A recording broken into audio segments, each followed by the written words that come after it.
This episode was sponsored by Peyton Beauties. If you ever need hair care needs, jump over to my Instagram, Peyton Beauties, and I'd love to help you out.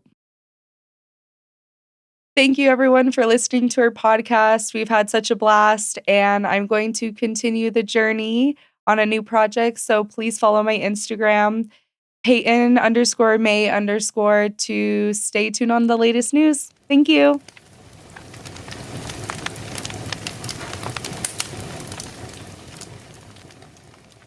I'm Kylie. I'm Peyton. And this is Fires of Change. Hello, good evening. Today is Thursday, September 11th, 2025.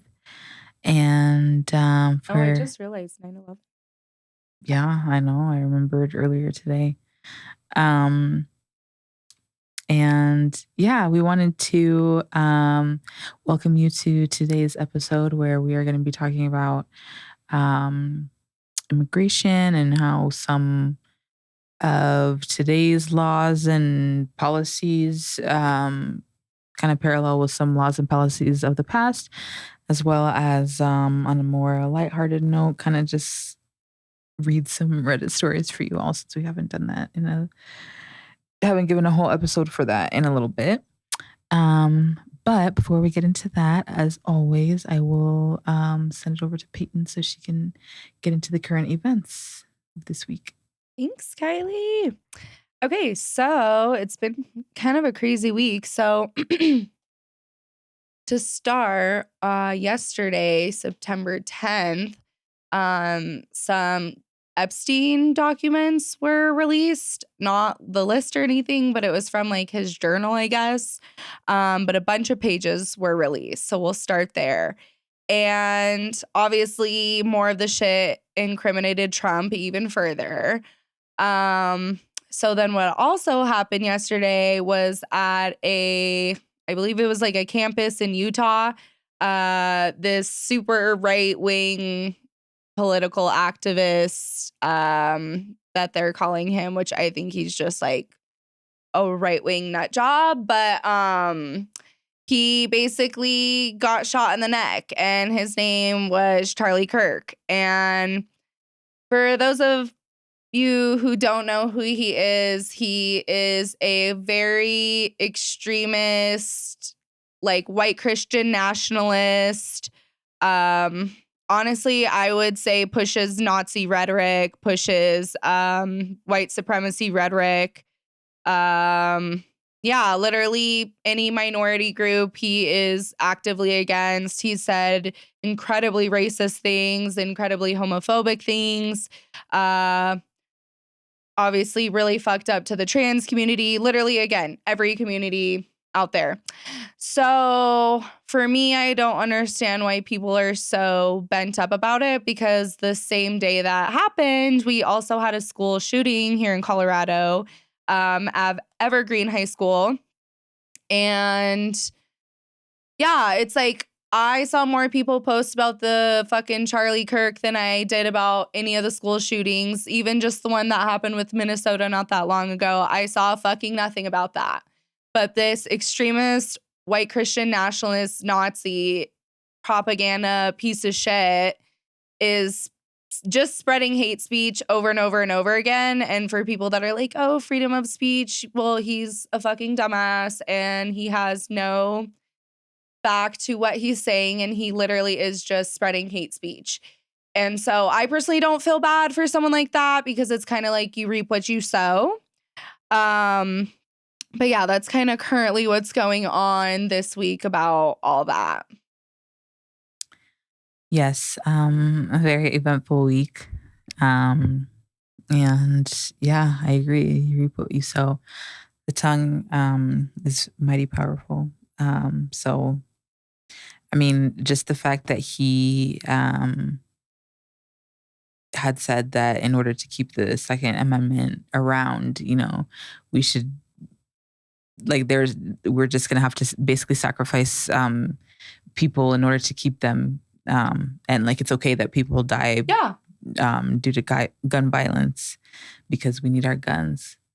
It's just very it's just all very poetic, Um, yeah.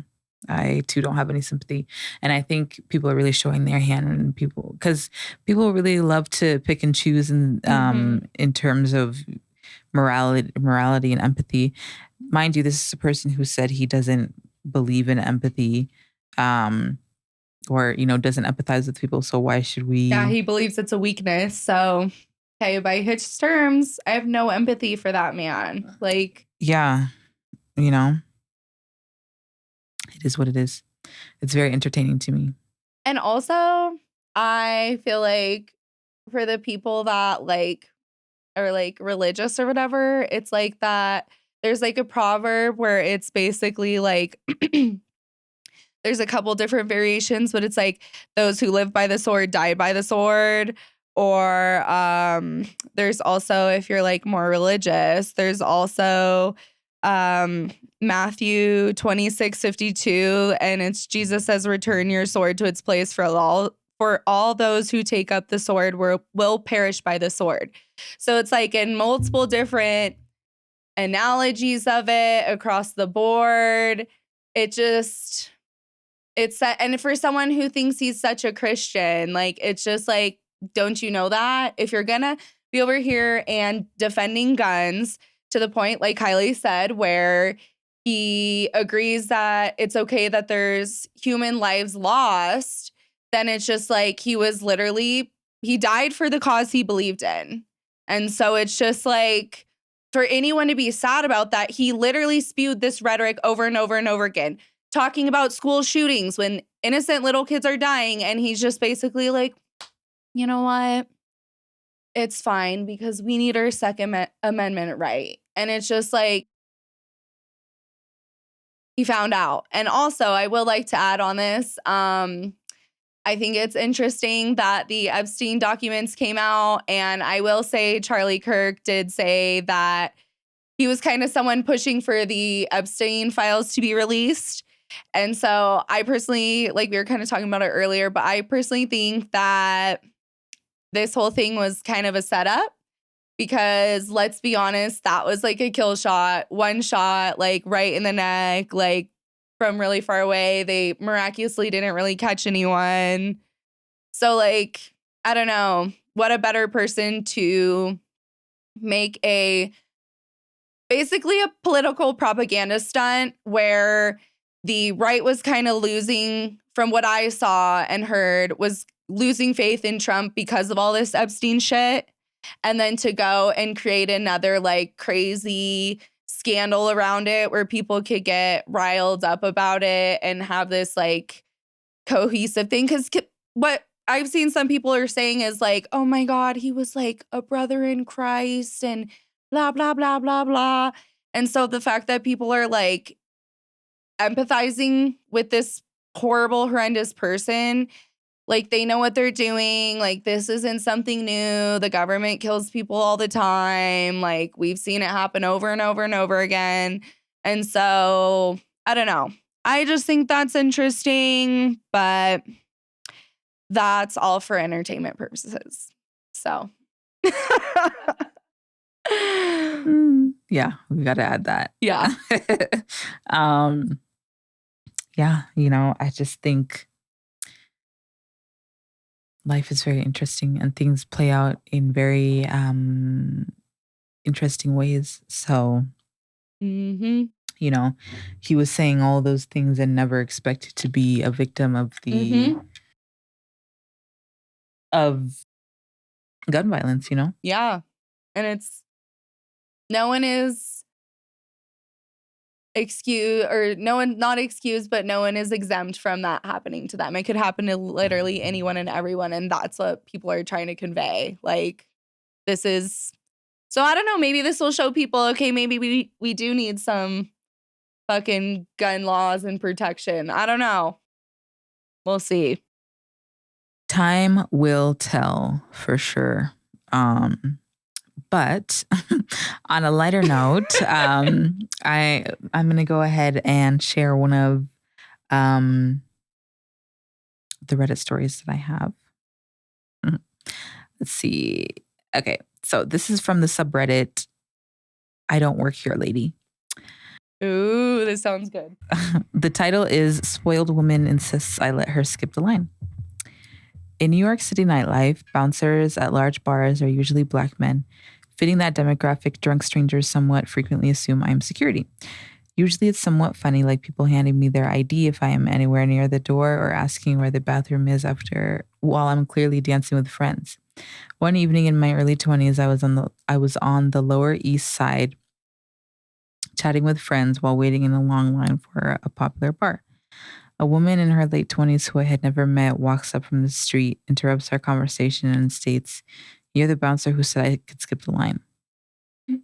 No, that wasn't me. I respond politely while trying to turn my back to my friend. While trying to turn back to my friends. We were nowhere near the front. "Yeah, it was you. You said I could skip the line," she insists, drawing the attention of others in the line. Uncharacteristically, I snap back, "It wasn't me, so get to the back of the line." The small crowd within earshot stifles their laughs as the lady slinks to the back of the line around the block. Mm. That one was short and sweet. And We love honestly, that. kind of anticlimactic. I know. I was like, ooh, it's going to be really good. I also hyped it up. And like we set our expectations too high. But it's also like, people really are like that. Yeah. I'm like, was she drunk already? Right. Because if they were at the back of the line, I don't know. Things that make you go, Excuse me. Okay, so in my fashion, I always like to do some historical research, I guess. So with it still being Hispanic Heritage Month, I wanted to kind of explain some like history parallels with what's going on back then, now. Yeah, so let's get into it. So we're gonna talk about all this I got off of history.com. So basically, in the 1930s, the Los Angeles Welfare Department began deporting hospital patients of Mexican descent. And one of the patients was a woman with leprosy who was driven just over the border and left in Mexicali, Mexico. Others had tuberculosis, paralysis, mental illness, or problems related to old age. So we see that and we say, okay, they are targeting people with disabilities. Orderlies carried them out of medical institutions and sent them out of the country. These were part of the reparation drives, a series of informal raids that took place around the United States during the Great Depression. Okay, so like, again, the history parallels, we're seeing that. It kind of started within COVID when more people were, gaining disabilities because of COVID, but also it kind of restructured the workforce where people with disabilities were a little bit more a part of the conversation. And I always talk about Crutches and Spice from TikTok, but she really talks a lot about this, but how fascism starts with demonizing people with disabilities. So keep that in mind. So basically, the raids started happening back in the 1930s around the Great Depression. Raids are obviously happening now. So local governments and officials deported up to 1.8 million people to Mexico. According to research conducted by former California State Senator Joseph Dunn, who in 2004 investigated the deportations under President Herbert Hoover. Dunn estimated around 60% of these people were actually American citizens. So many of them were born in the United States to first-generation immigrants. So again, we've been seeing this with the ICE raids going on right now. They're deporting people to countries they're not even from, for one. They're trying to deport Native Americans, which this is their land. They're trying to deport American citizens. So again, the history parallels. They're parallel. They're a mirror. Holding up a mirror. So then the logic behind these raids was that Mexican immigrants were supposedly using resources and working jobs that should go to white Americans affected by the Great Depression. So again, a white supremacist aspect, and we're also seeing that within our media right now. A a lot of people that are people of color, women, minority groups are being kind of laid off out of certain positions and, things like that. So also looking at that. Yeah. When they say like, oh, we want to get back to merit based like scholarships and jobs and things like that. I'm like, what makes you think that because a black person was working that job or a woman or, some other minority was working in that job that they didn't earn it because they Right. had merit? Like, so to me, that is a dog whistle because Mhm. it's, on paper, it sounds like, okay, what's wrong with merit based, with picking candidates based on their merit? But it's like, why are you assuming that, certain people didn't get things because of their merit, Right. So Yeah. Thank you for that because you're right. And that's happening really bad right now, everyone, for people that don't know. Um, but yeah, these deportations happen not only in border states like California and Texas, but also in places like Michigan, Colorado, Illinois, Ohio, and New York. So again, we're kind of seeing that with the more progressive blue states. Trump is targeting them, like with Chicago and Portland, and just all that kind of shit. And again, we're seeing it again, the parallels. They're really paralleling. Um, but in 2003, a Detroit-born U.S. citizen named Jose Lopez testified before a California Legislative Committee about his family in 1931 deportation to Mojacan. I'm butchering it probably. A state in western Mexico. I was 5 years old when we were forced to relocate, he said. I became very sick with whooping cough and suffered very much, and it was difficult to breathe. After both of his parents and one brother died in Mexico, he and his surviving siblings managed to return to the U.S. in 1945. We were lucky to come back, he said, but there are others that were not so fortunate. The raids tore apart families and communities, leaving lasting trauma for Mexican Americans who remained in the United States. Former California State Senator Martha M. Escuda has said that growing up in East Los Angeles, her immigrant grandfather never even walked to the corner grocery store without his passport for being fear of stopped and deported. Even after he became a naturalized citizen, he continued to carry it with him. The deportations of the United States has always been unconstitutional, yet schools argue the way in which reparations drives non-deported U.S. citizens was unconstitutional too. One of the issues is that reparation took place without any legal procedures in place or any kind of due process, says Kevin R. Johnson, a dean and professor of public interest law and Chicano studies at University of California, Davis School of Law. So you can argue that all of them were unconstitutional, all of them were illegal because no modicum of practice was followed. Modicum of process was followed. Instead, local governments and officers simply arrested people and put them on trucks, buses, trains bound for Mexico, regardless of whether they're documented immigrants or even native-born citizens. So again, this is happening right now with ICE. They're going to schools, they're going to churches, they're going to hospitals, they're finding out things from the IRS, which again, people want to say that they're not working. They are. They literally stole information from the IRS to arrest people that are contributing to the United States with their taxes.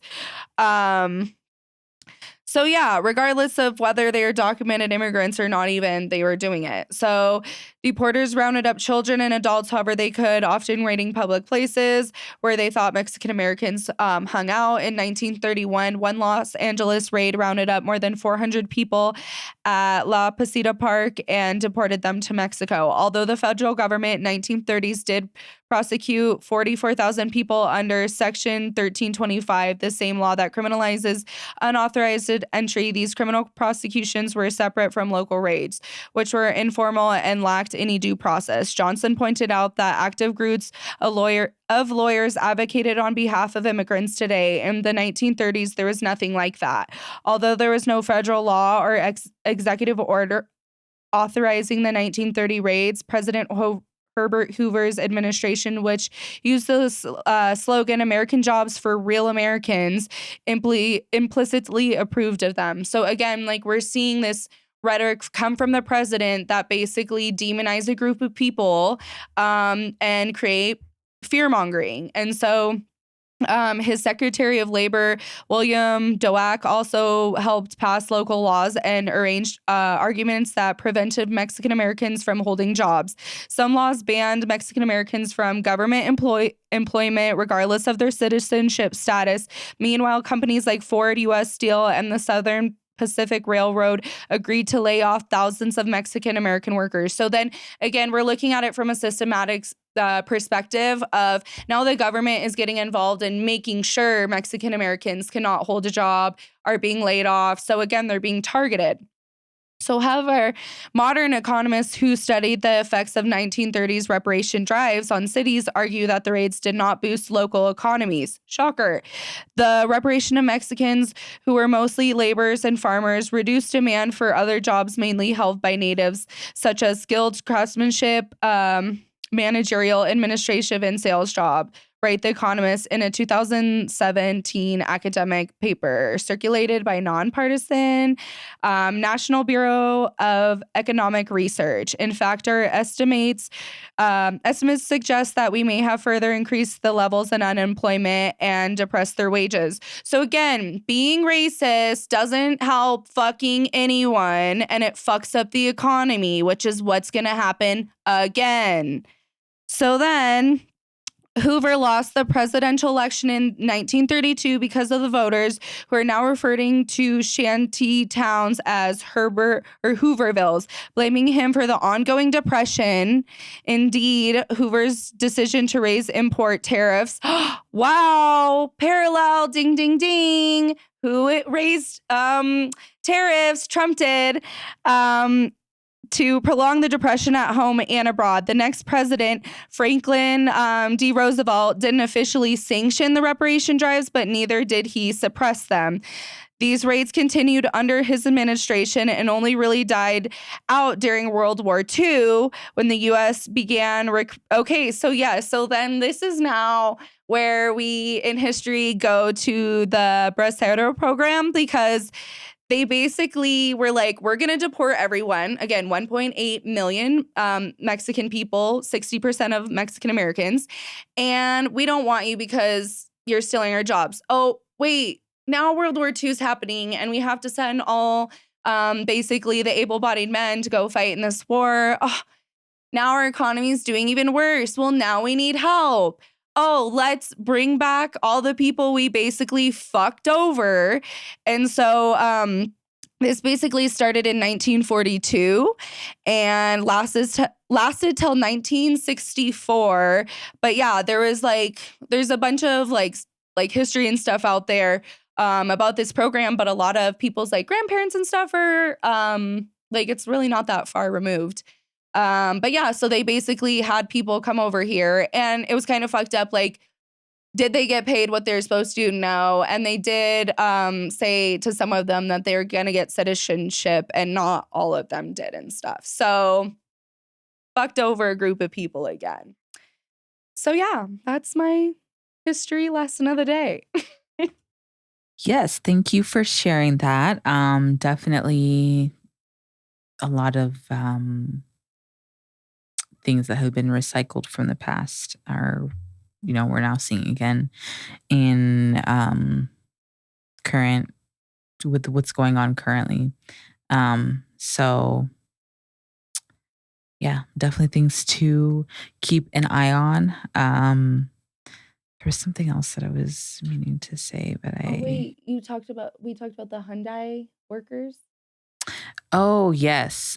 And didn't they only investigate that because that random lady called in? Yes, And this was random like, white oh, bitch Yeah. fucking basically put a tip out to ICE, and then they came and like raided the Hyundai factory, but I think it was Korean Americans. Yeah. And because then South Korea is getting involved now, and I think they're gonna revoke some of their like plants and stuff here because they're like, what the fuck is this? Yeah. Yeah. Yeah, it's just and the fact that they really sent those people there to investigate that just based off of some lady on TikTok, like, No, literally, I think what a that says a fucking lot. bitch. Yeah. But yeah, this is definitely something that is continuously developing, and it will be interesting to see where things end up. If there in the future is going to be some sort of Bracero program revamp or something along those lines, and how that would be True. received. But back to Reddit and Kylie's gonna what's have going us on some there. laughs, Yes. lighten it up again. Or hopefully it'll be funny. Because I just like screenshot these things and I don't read them ahead of time. So we're all experiencing it for the first time together. Live reaction. Yes, exactly. So this is from the Reddit Traumatize Them Back. Ooh. And it says, the title is That's Not Your Baby, Is It? Ooh. So this one is short too. It says, this happened when my son was about 3 months old. I'm Filipino, my husband is wife, and our son looks almost exactly like my husband's mini-me. Pale skin, light hair, blue eyes. You wouldn't know I carried him for 9 months and birthed him. One afternoon, I was pushing the stroller through Target when a random older woman came up and said, oh, wow, what a beautiful baby. Is he adopted? I smiled and said, yeah, like what? Nope, actually, I stole him. His real mom is in aisle 6. Because, like, what kind of question? The woman's face went sheet white. She didn't laugh. She didn't blink. She just backed away like I was about to pull a ski mask over my head. I just kept pushing the stroller, humming like nothing happened. Never saw her again. Because, like, I just don't understand. Like, why can't you just be like, wow, what a beautiful baby? Right? Like, why do you have to have some weird, like, microaggression, weird little comment? Like, you did it to yourself. And I think that's funny. I like people like that. No, literally. Yeah. I know she definitely thought about that one for a long time. I wonder if it like keeps her awake at night. Yeah. Okay. This next one is from the same subreddit. I don't think it's funny. Well, I don't know. It says petty revenge, so we'll see. Okay. But the title is called I Changed My Fiance's Tinder Account. Oh. Well, it's exactly as it reads. I, 30 female, was engaged to my fiance, 32 male, until I wasn't. 40 days before the wedding, I found out he was cheating. I had a dress. We had flights, destination elopement. It was 40 days out. LOL. Anyway, he had a Tinder account and was telling women we were polyamorous if it came up. Well, before I fully called off the engagement, I went on his phone and changed the Tinder account. I don't care if it's petty or evil. We had 2 kids, a home, and a whole ass life. So I changed the account, replaced the photos with mine, deleted his bio, and even paid the like $8 fee so he could see how many likes were coming in. When he seen it, he shit bricks. After maybe 6 hours, there were already thousands of likes, men trying to match me. Shortly after I made him leave, I owned the home and canceled the entire wedding. Needless to say, I'm doing much better these days. Some things to clarify. 1, I am real. This is a real story. There's some angry ass people on here. It's ridiculous. I don't want to share gritty details because I don't know who will see this. It's the internet. 2, he's a good father. I don't want to take him for all he's worth. Our kids are our number 1 priority. End of story. We handled our split like adults. Our kids are young and doing incredible. Their life won't fall apart because mommy isn't married, LOL. Look up statistics on maternal depression and childhood outcomes and get back to me. Ooh. If you're so worried about it. That's true. Basically, if if the mom is unhappy, the child is going to be unhappy Mm. and like not well adjusted. But if the kid sees their mother in a, happy and stable state, then they will also feel that way. Aw. Yes. 3, this was over a year ago. I quite literally forgot I did this. After we split, me remembering I did this wasn't in the forefront of my mind. I was healing. My world was upside down. In addition, I have a career in social work, 2 kids, and I'm working toward another degree. I've scrolled on here for a while, and this account was originally made when I was posting to get advice for this whole situation. My posts were sad, and I deleted them because it made me feel gross to see them. Who cares? 4, at the time I did this, I could very easily change things on his Tinder. I don't use dating apps anymore. I don't know what they have changed since then. It was pretty surface level things, photos, bio, and preferences, and didn't need any authorizations to change anything. Number 5, people have kids and don't get married. You don't have to get married, lol. Build a bridge and get over it. 6, I'm 5'4", blonde, and have a regular build. I go to the gym often, so I'm toned enough for being a mom of 2, and I'm pretty covered in tattoos. I don't know why she decided to add her She feel like stats, she but has. okay, girl. Then the 7. Oh, I guess maybe they wanted to know like why she was getting so many likes. I don't know. Oh, okay. Um, Stop. That's funny. yeah, she was like, just so y'all know. She's like, everyone needs to know this. And then 7, I've been seeing someone and he's absolutely incredible. Please stop messaging me things like want to fuck to get back at him. Okay. XOXOXOXOXOXO. I like how she then went into a whole ass like let me come back and give you some updates at Yeah, where I edit. am. Edit it. But honestly, I don't think you have to explain yourself for that one, girl, because it's like he cheated. I feel like if they cheat, you can kind of do whatever after that, especially you have kids and live together and you're gonna marry 40 days out from the wedding and you're gonna waste my money like that. No. Yeah, that's Like, I crazy. wish she would have done something worse. Yeah. Like, traumatize them back. That's Yeah. not trauma enough. Mm-mm. That was getting off scot-free easy. Yeah. The only thing he saw was how many. I mean, it was okay. See how many people are waiting to be in your spot, but yeah, that wasn't. She could have gone harder. Yeah. I love when women do fucked up shit. Like, I saw this one that this girl gives everyone her ex-boyfriend's number. So every time they're like, hey, like, can we speak to whatever her name was? And then he has to like hear how many times his ex gets hit on. And I like that one. I'm not an advocate for destroying property, but every other way. Yeah, mental anguish. Yes. Fuck with them mentally. Yeah. Which this was that, but deeper. Deeper. More. Yeah. Traumatize them. Yeah. That's the name of the subreddit. Traumatize them back. I love it. Yeah. But yeah, I don't know. I just feel like it's been a crazy ass week and I think there's a lot going on. And it's just like every time I turn around, something more is going on yet again. All the time. Yeah. So we have some news for our listeners. Yes. So this is going to be the last Fires of Change episode. And we have really enjoyed what we're doing. It's been really cool to have a voice and just kind of talk about and like verbally process what's going on in the world. And it's been a cool experience to hang out with you guys and kind of have that outlet.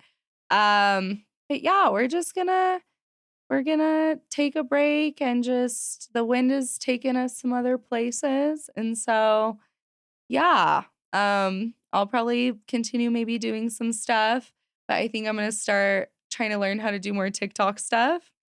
Because my dream is to be a travel blogger so I can go to fun places and eat really good food and do fun things and not have to pay for it and maybe get paid to do that. So I'm manifesting that for myself and others. And yeah, so I'll shoot it over to you, Kylie. Yes, it's definitely been a journey. I'm glad that we talked about having a podcast and we made it happen. And, I think it's important to, try things if there's something that you really are curious about or, want to take a spin at, I think it's important to do so because you never really truly know until you attempt it. And, if you decide, maybe I don't really, want to do it in this manner, or, Mhm. maybe it's not for me, like at least, definitively because you tried. So, I think for me as a person, um, I do like to try things, but I also don't like to force things, because it's Mhm. very important to spend your time how we only have so much time. So Yep. um, it's important for you to spend your time the way that you want to and, um, I think a lot of times when we make commitments to people or with people, it's, um, sometimes it can be hard if you decide you don't want to keep that commitment up anymore. But, Mhm. it's just important to be transparent and let people know, and Yes. everybody can make their own decisions. Yeah. So, No, um, literally. yeah, who knows what the future holds. But yes, for now, we are on hiatus. Yeah. But also check out Kylie's TikTok because she does read some Reddit stories on there, and some of them are really funny, some of them are shocking. So yeah, there's other places Yeah. to find us still. Like we both love TikTok. I'm on Instagram. Kylie's TikToks are really great. She does cute little fashion videos. And so yeah, there's other Thank places to you. find us. Yes. See what my TikTok even is. It Yeah. has many. My TikTok handle is KYLIEEE. That's 4 E's 777. Perfect. Okay, also, is it the at thing that's your whatever, or is it the top one? That. Okay, so I want to preface I made this when I first got TikTok. So mine's at balls dot to dot the dot walls. So Mm, that's where you can find my TikTok. exactly. Yes. Well, do we want to shoot it over to Sam? Do we got a fun fact, Sam? Yes, as a matter of fact, I do. So, to commemorate the last episode of Fires of Change, for now, you know, I wanted to give us some stats. I Okay, wanted to love get your it. guys' reactions to them. So, we're going to start out with Twitch. Our total hours streamed, 27 hours.